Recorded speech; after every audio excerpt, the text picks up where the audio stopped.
failure to follow through on what was a massive amount of progress. But the reason we had that progress was because non-disabled people suddenly were affected. Suddenly it affected them that it wasn't safe to go to an in-person job. Suddenly it affected them that they couldn't go to in-person sports games or cultural performances. So Lydia X Z Brown, welcome to the Traipsing Global on Wheels podcast hour. Thank you so much for hosting me. Of course. So I'm going to read that bio that you sent over for some people who may not be as familiar with your work, okay? So Lydia X. Z. Brown is the Director of Public Policy at the National Disability Institute. They have spoken and consulted internationally and throughout the U.S. on a range of topics at the intersection of disability, race, class, gender, and sexuality, and has published in numerous scholarly and community publications, if I can talk. Lydia is also a lecturer in disability studies at Georgetown University and founding executive director of the Autistic People of Color Fund. Previously, they served as Policy Counsel at the Center for Democracy and Technology, focusing on disability rights and algorithmic bias. Director of Policy, Advocacy, and External Affairs at the Autistic Women Nonbinary Network. Justice Catalyst Fellow at the, can you tell me the name? Bazelon? Bazelon. Bazelon Center for the Mental Health Law, and Chairperson of the Massachusetts Developmental Disabilities Council. Wow, very impressive to say the least. I like to say that I've worn a lot of hats and I've engaged in work in a lot of arenas. And that's because I believe that we all have different capacities and resources. And I've tried to maximize the capacity that I have to work toward justice in whatever way that I can. Yeah, and it looks like you've done some incredible work. Having dug into your background just a bit here. So I was going to do a soft start, but then I was like, I think you can handle a just starting straight away. So the first question I read on your website, which you said, I'm quoting you here. I'm a multiplied disabled, queer, and non-binary Chinese American, East Asian, transracial, and national adoptee of color, working precariously both within and at the margins of academia and the nonprofit industrial complex. So this is a very unique perspective. What progress are you most proud of living life from this perspective? What insights do you have that others may not be privy to living life from this lens? Because you do have so many unique components about you. I'd actually like to reframe that, right? And the reframe is that I'm not by any means the only or one of very few people that are in this position. There are so many people who live at the intersection of multiple marginalizations and who live in precarity and in border spaces with access often contingent and precarious to some level of resource or privilege and simultaneously affected and targeted by multiple forms of marginalization. And many of these folks are coming from disabled, sick, mad, neurodivergent, or CRIP perspectives. So many of these folks are coming from queer and trans BIPOC perspectives. So many of us have experiences that cannot be easily defined in relation to national borders or terms of national identity. And in reality, how I position myself is simply describing my own relationships to who I am and the communities within which I work or alongside which I work and the places where I live. But I'm not here to be the one person that has this particularly unique perspective. There are so many people working in art and culture and scholarship, in nonprofit, in student support, in community service, in direct action, who also live at the margins. And it would be, to me, a more helpful reframe to ask, what are the interventions that the many of us who live in these marginal and liminal spaces have to offer. And the interventions that we have to offer exist outside and beyond the limiting and dominant frameworks that shape much of how we are taught to think about structures of power, about levers of change, and about justice. What justice looks like, how we might move toward justice, what will get us closer to justice. And what I mean by that is that even the way that we started this conversation, that framing itself is rooted in a set of assumptions that the default should both remain so and that the default should be left unquestioned and unexamined. And that default, whatever that default is shaped by arbitrarily determined normative expectations in whatever social, cultural, or political context is relevant to the particular conversation. And here, you and I sharing space in 2024 within the so-called United States, the presumed default is that we're talking about non-disabled people, and that if we are talking about disabled people, that unless otherwise explicitly stated, the disabled people we're talking about are the white ones, the men, the heterosexual men in particular, the cisgender disabled people from the United States and other global North nations, wealthy and privileged and resourced nations, that they are the disabled people who, within our context, are Christian and of a mainline denomination, that those disabled people are the ones who've had access to mainstream education and to the economic mainstream. And so any disabled person whose experiences or identities fall outside that arbitrarily determined and presumed norm is still deemed the other, someone that has to be hyphenated, someone that has to be contextualized, someone that has to be introduced with a caveat, even within conversations about disability and power and privilege. And so if, for example, in my advocacy work, I mentioned that when I was practicing law, I've represented students of disabilities. Unless I say otherwise, most people will assume that I was just focusing on white students with disabilities who do not experience any other form of systematic discrimination or marginalization other than solely related to their status as students with disabilities. And in reality, that wasn't the case, but I have to name who it was that I worked with.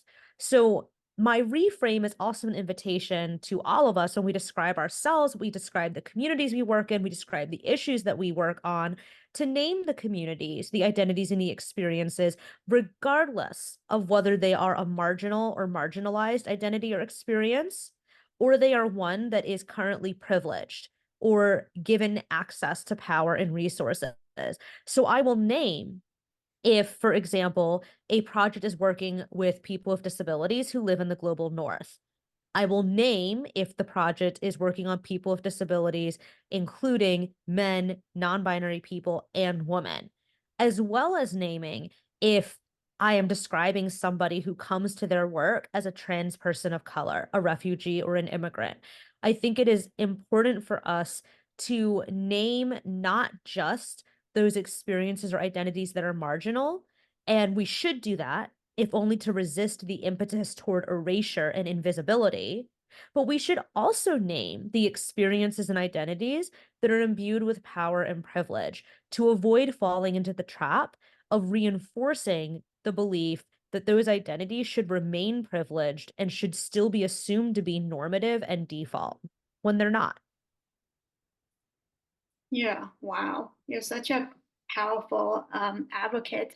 And I agree with you in terms of we are functioning under a lot of normatives.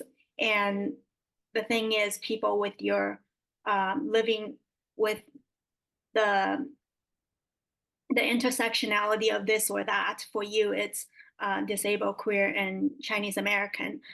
And there's actually, you're right, as you were talking, I was thinking there's a lot of people like that. And I'm not a queer, but I am also a person with a disability, woman, Chinese American. And the thing is, it's the visibility, right? A lot of us don't have the visibility and don't have the platform to voice our thoughts and opinions um, as perhaps as strongly have as you've been able to. Would you agree with that, or? I mean, it is absolutely the case that those of us who live at those margins are substantially less likely to have a platform, to have opportunities, to receive recognition than those who have access to more layers of privilege, power, and resources. And at the same time, it is a responsibility and incumbent upon all of us to work to support and amplify one another. So other disabled adoptee voices that have written and spoken prominently about these issues include people like Mia Ives Rubley, who is the director of the Disability Justice Initiative at Center for American Progress. Mia Mingus, who is one of the original co-creators of the term disability justice and the framework for disability justice, and a co-founder of the Bay Area Transformative Justice Collaborative, and many other projects that are focused on disability justice and transformative justice. And people like Ava Riegelhaupt, who was formerly an entertainment and media fellow at Respectability and is now a consultant to Broadway on accurate representation of disability. And these are just a handful of examples of disabled East Asian adoptees who are out and proud and writing and working to advance projects of justice. And there are many others. I'm just naming a few, right? And I do that because the more that we lift each other up, then the more voices like yours and mine, right, will be understood as part of the fabric of our community rather than an extra add-on, an optional voice, or something to be looked at only during 1 month a year, or maybe 2 months a year for Asian American Heritage Month and Disability Pride Month and not the rest of the year. Yeah, I agree. So, transitioning to a larger picture, in your opinion, how does the progress in the disability rights movement compare with the other social justice movements, and what can be improved? I don't believe in trying to either draw comparisons about what work we are doing across movements because we often use many of the same tactics, and yet we face different specific systemic barriers to equal opportunity and to justice. I also tend not to think about the idea of progress as a linear continuum. The idea that progress is a path on which we move from being most backward to most progressive is one that is deeply rooted in oppressive dynamics and beliefs. And in particular, the idea that all quote unquote progress is measurable, observable, and follows a prescribed path upon which a person can only move backward and forward. And this does not reflect the reality of our lived experiences. It doesn't reflect intersectional experiences in particular. For example, we in the disability rights movement have seen passage of many important pieces of legislation, like the Americans with Disabilities Act in 1990, and before that, by 17 years, the Individuals with Disabilities Education Act, originally passed under a different name in 1973. After the ADA in 1999, the Supreme Court ruled in an amazing decision, Olmstead v. LC, which was brought about by the advocacy of two disabled women, one a Black woman named Lois Curtis and one a white woman named Elaine Wilson, about the requirement for community integration and therefore deinstitutionalization for disabled people. These are important victories, and yet even with those victories in place, not all disabled people have fully experienced the benefit of these changes in our legal and political landscape. And even where there has been a benefit, again, that benefit has not been felt equally, and it has not impacted all of us in the same way. Disabled people are supposed to be entitled to a free and appropriate public education in the least restrictive environment possible.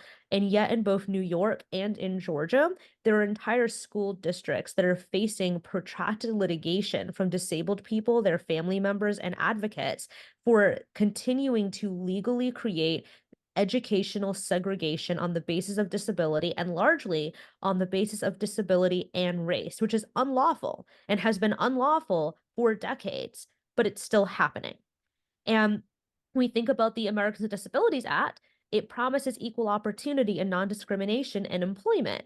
And yet the employment rate for people with disabilities is about half that of people who are not disabled. We have a double unemployment rate. We're about twice the poverty rate than people who are not disabled. And those are numbers that are not disaggregated. That's only top level numbers for people with disabilities and not broken down by racial, gender, or other characteristics within the disability community, or even by type of disability. There's also some research that, again, just breaking down for one type of disability and not further disaggregated shows that for autistic people, people with my disability, the unemployment rate can be as high as 85% for autistic adults, which is substantially higher than the unemployment rate overall, which is hovering at around 3% for working age adults within the United States. And, those numbers point to continued inequities. And again, those are service level inequities. Dive deeper. And again, still without disaggregating for race or gender, we know that people with disabilities are one of only a handful of populations that, despite otherwise having legal authorization to work within the US, so the people with disabilities who have legal status, of course, there are people with disabilities who do not have legal status, but of those who do, who have legal status and are legally authorized to work in the United States, we're one of only a handful of groups that can be 100% legally paid less than minimum wage. It's 100% legal. Some states have moved to abolish the subminimum wage, but it's legal at the federal level, and it still remains legal in quite a number of states that have not chosen to advance legislation that would abolish subminimum wage. Again, those are top level numbers. So when we think about like what does quote unquote progress look like, again, I think that is a misnomer because there isn't there aren't moves toward liberation when some of us remain exploited, when some of us remain criminalized, when some of us remain pathologized, when some of us remain trapped in legal institutions that deprive us of our agency and preclude us from exercising the power to legally make decisions for ourselves. And all disabled people do not experience these inequities and injustices equally. We experience them differentially. And similarly, when we look at other struggles for justice and liberation, all people who experience marginalization and oppression do not experience it in the same ways or to the same degree, whether we are looking solely within the borders of the so-called United States or we are looking globally outside the borders of the US. All people who are targeted by homophobia or anti-queer oppression do not experience it to the same degree. If you are shielded by whiteness and wealth from the most brunt impacts of anti-queer oppression, then you are experiencing a very different form of systematic discrimination than queer and trans people who are also experiencing oppression because of their status as immigrants and refugees, because they are also Black, Brown, or Indigenous, because they are also multiply disabled, because they're also homeless or they've been incarcerated.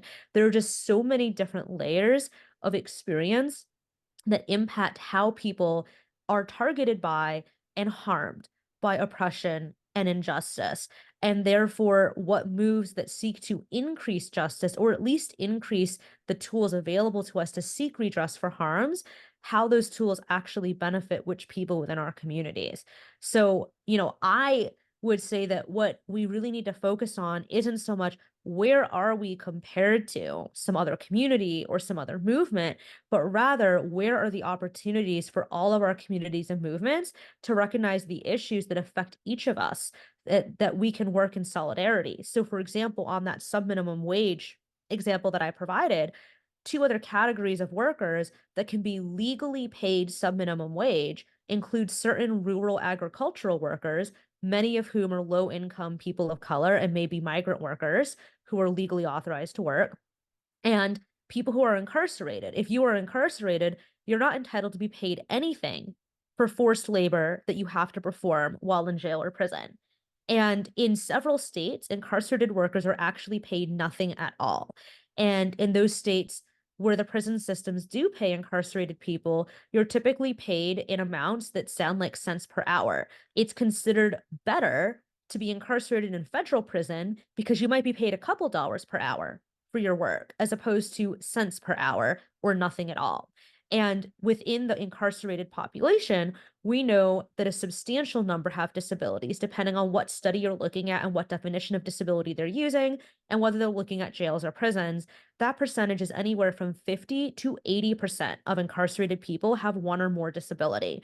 And for youth who are incarcerated, the Department of Justice's own Bureau of Justice Statistics estimates that 85% of incarcerated youth qualify for special education services, which is an indirect proxy for disability, suggesting that the rate of disability among incarcerated youth is also astronomically high.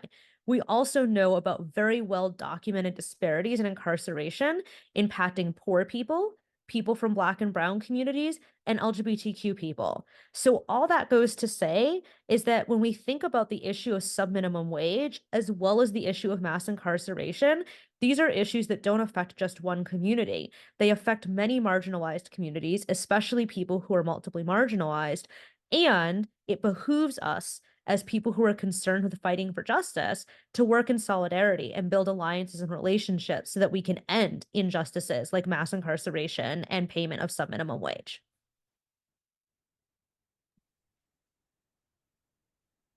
Yeah, you make me feel like that question that I just asked you. You could probably write a couple books on it, and that was a very insightful and in-depth response. Thank you. Um, I guess where I was going with that question was like in comparison with the disability rights.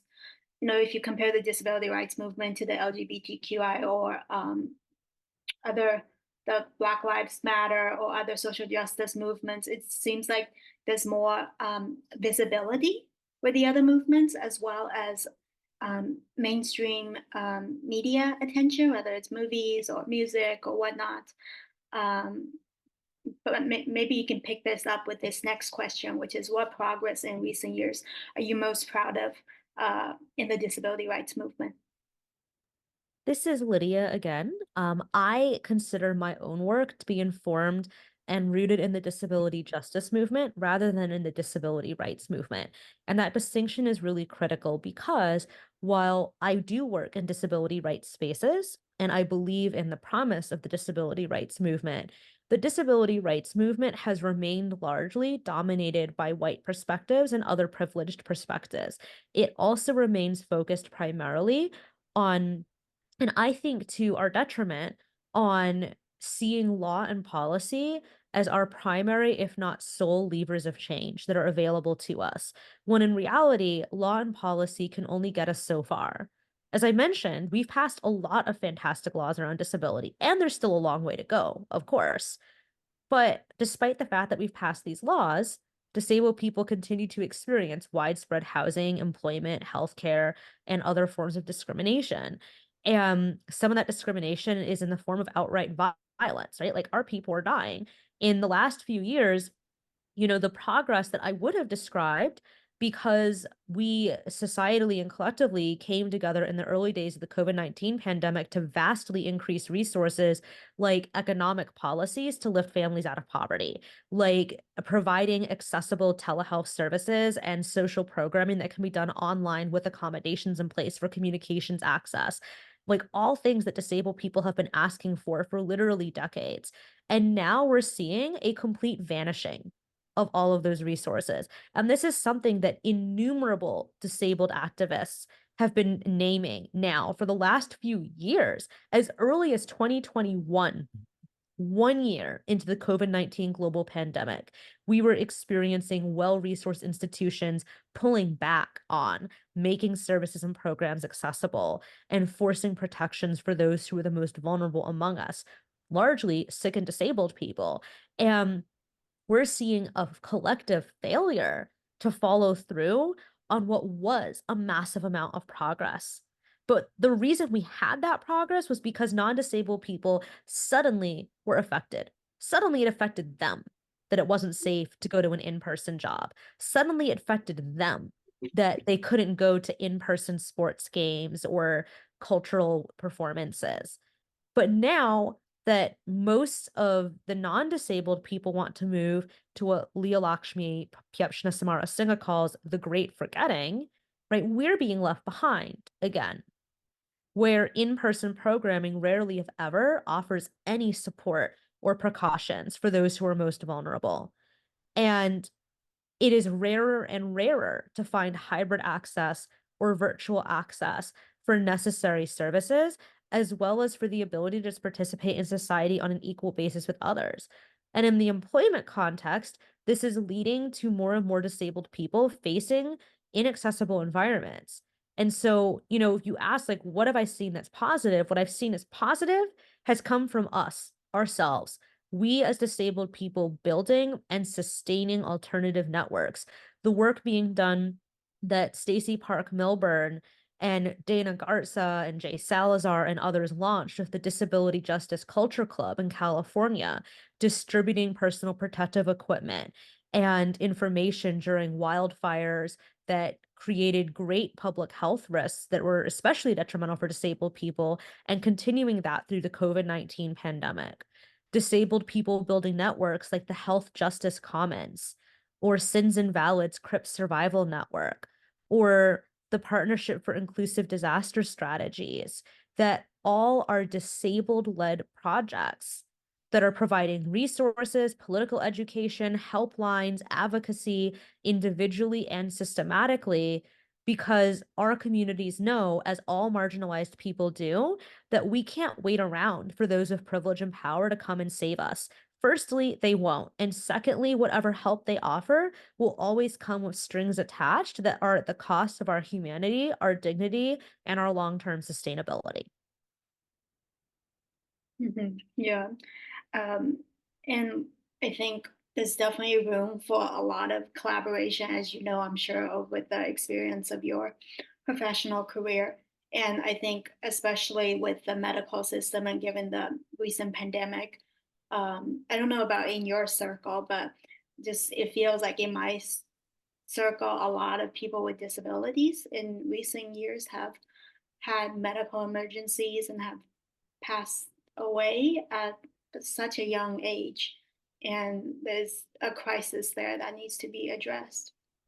And that's been true forever, right? And people who come from marginalized communities have always had the experience of witnessing our peers and our community members dying young, dying because of discrimination, dying because of neglect, dying because of systematic failure or refusal to support our communities, dying because we are deemed as disposable and expendable. And that became all the much more highlighted in stark relief during the height of the COVID-19 pandemic. And the thing is, it's still true and it's still happening. Whether we're talking about the survivors of genocide in Tigray or of ongoing genocide in Gaza, in Palestine, or whether we're talking about disabled people being left behind to die here in the United States because most of the country wants to move on from COVID as if it didn't happen.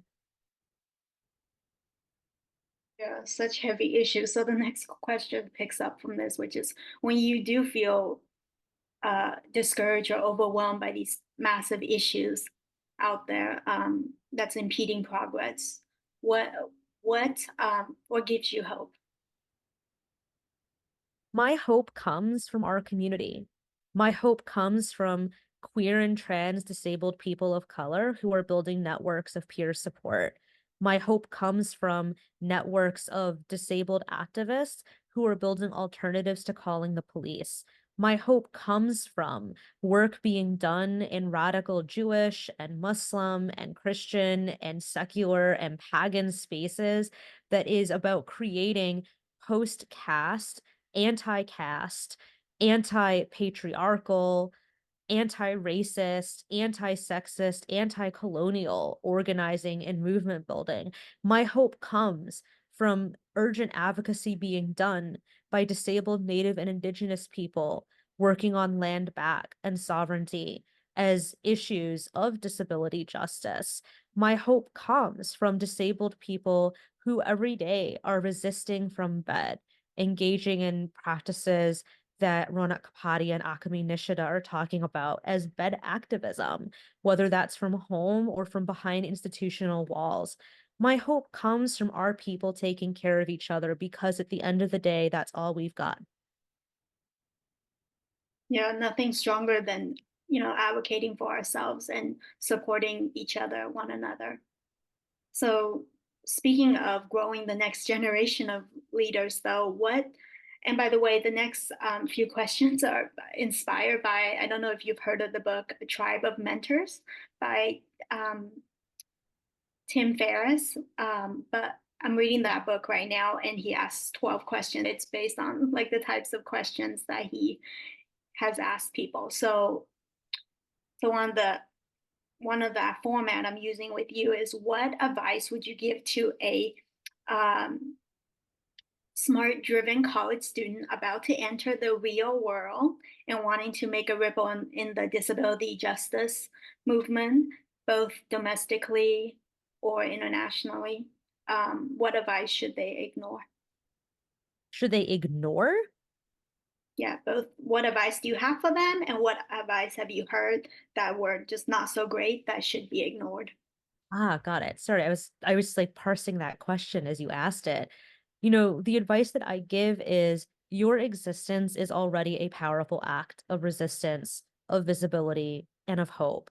And whatever ways in which you find to use your capacities in order to challenge injustice and also to engender and to create care, to create some part of what a better world might be in your life and in your relationships, that matters.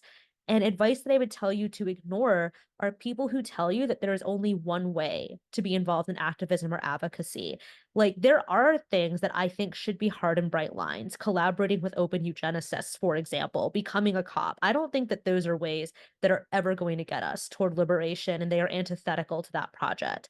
But if you're being told, well, the only way to make change is to work for a nonprofit, that's not true. Or conversely, if you're being told never work for any nonprofit, you'll never make change that way, that's also not true. But you and you alone have the capacity to figure out what it is you have the capacity to do, what spaces you will work in, what tools and tactics you will use in your work, and all of your contributions done in service of liberation matter and are necessary.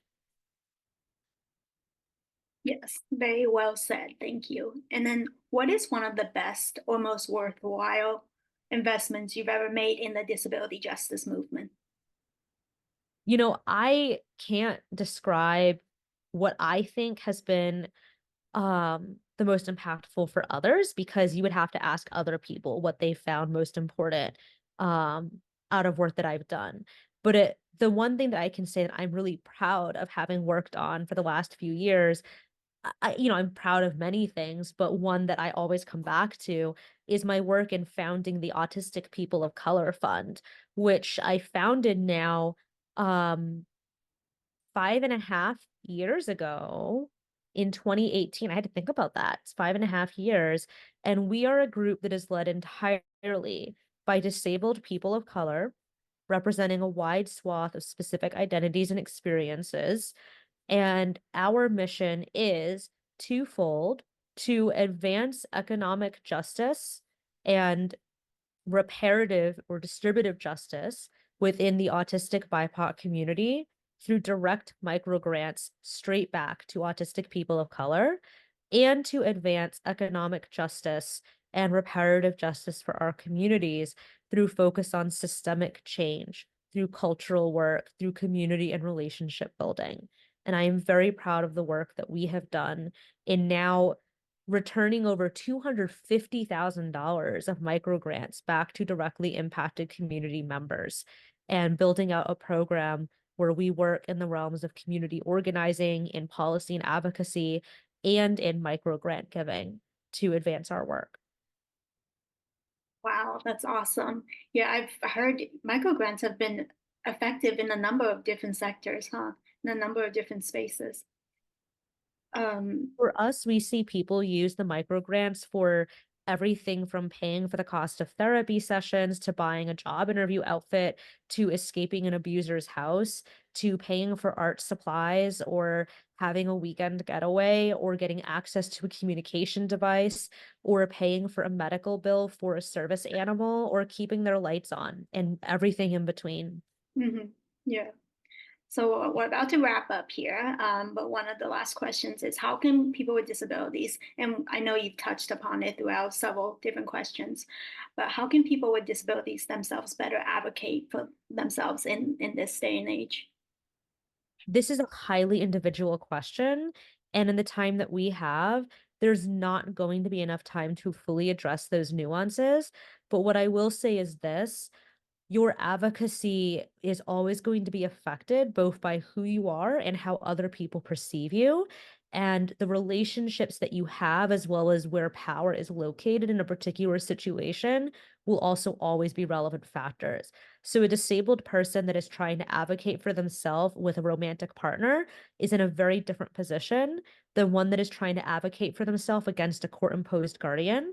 And that's still a very different situation than advocating for yourself against your property manager or landlord, or advocating in higher ed, or advocating with your neighbors or your neighborhood association. Like these are very different examples of situations.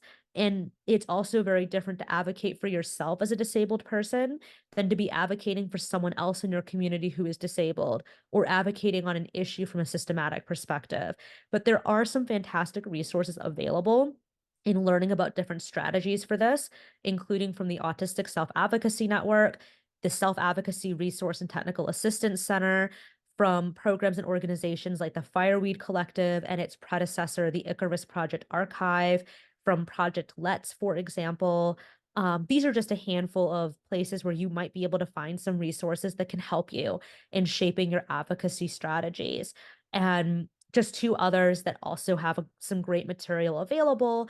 You should check out HEARD, HEARD, as well as Sins Invalid.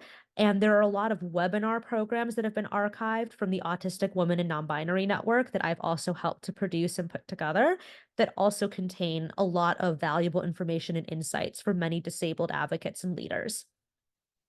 Great, those are great resources. Very well said. And then the last question is, of course, you are doing incredible work and such a strong advocate.